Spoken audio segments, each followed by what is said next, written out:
Hello, नमस्ते बच्चों। और आप सब कैसे हो?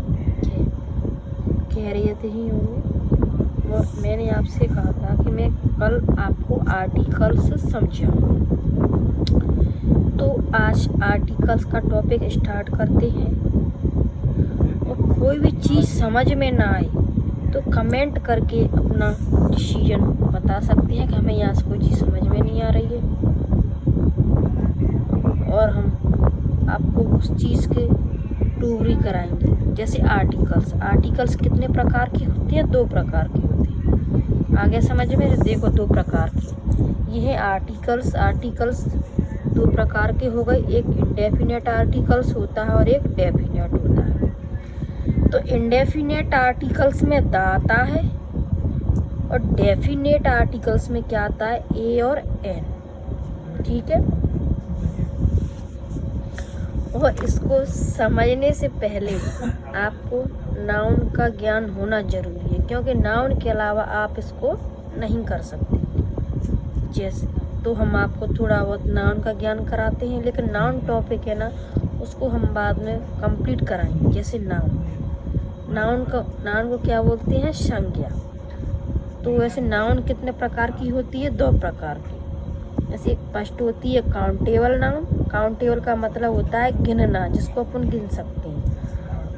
और सेकंड होती है अनकाउंटेबल नाउन, जिसको अपन नहीं गिन सकते हैं। ठीक है।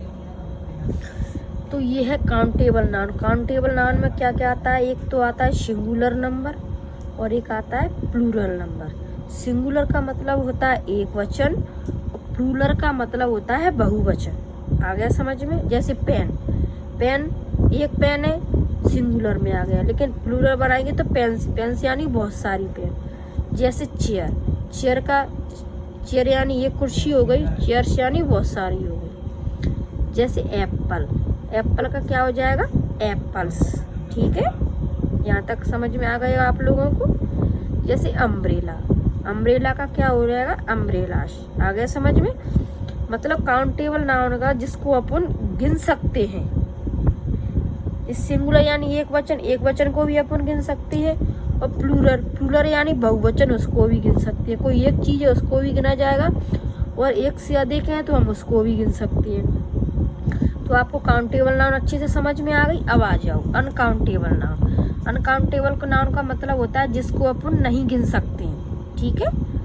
जैसे इंक यानी क्या होती है? स्याही। क्या स्याही को अपन गिन सकते हैं? स्याही तो एक तरल पदार्थ, उसको कैसे गिन सकते हैं? नहीं गिन सकते। ऐसे वुड यानी लकड़ी को तुम गिन सकते हो? नहीं गिन सकते हो। आयरन यानी लोहे को तुम गिन सकते हो क्या? नहीं गिन सकते। प्लास्टिक को तुम गिन सकते हो? वाटर को गिन सकते हो? इलेक्ट्रिसिटी यानी बिजली गिन सकते हो? नहीं गिन सकते। यानी अनकाउंटेबल का मतलब होता है जिन चीजों को अपन गिन नहीं सकते, और काउंटेबल का मतलब होता है जिनको अपन गिन सकते हैं। तो आ गई समझ में? नाउन 2 प्रकार की होती है, काउंटेबल और अनकाउंटेबल। काउंटेबल में आ गए सिंगुलर और प्लूरल, और अनकाउंटेबल में आ गए जिनको अपन नहीं गिन सकते। तो ठीक है। अब जैसे देखो, ऊपर मैंने बताया था आपको आर्टिकल्स इंडेफिनेट और डेफिनेट। इंडेफिनेट में द आ गया और डेफिनेट में ए और एन आ गया। इसका उपयोग हमेशा सिंगुलर काउंटेबल नाउन के साथ होता है।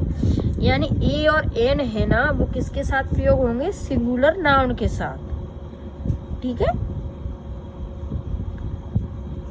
सिंगुलर नाउन के साथ, यानी जिनको अपन गिन सकते हैं, उनके साथ ए और एन का प्रयोग करते हैं। तो यहाँ तक आपको समझ में आ गया। काउंटेबल यानी तो अनकाउंटेबल ही बता दिए, जिसको अपन नहीं गिन सकते हैं। तो आज आपको यहाँ तक ही हम अभ्यास करा रहे हैं, और इससे आगे हम कल कराएंगे। हम आशा करते हैं कि आपको हमने जो भी पढ़ाया है वो समझ में आया हो, और कमेंट करके हमें ज़रूर बताएं कि आपको क्या समझ आया है और क्या नहीं आया। आपको हमारी क्लास कैसी लगी? आप हमारे चैनल को लाइक, शेयर और सब्सक्राइब करें, और इससे आगे पढ़ने के लिए धन्यवाद। Good night everybody.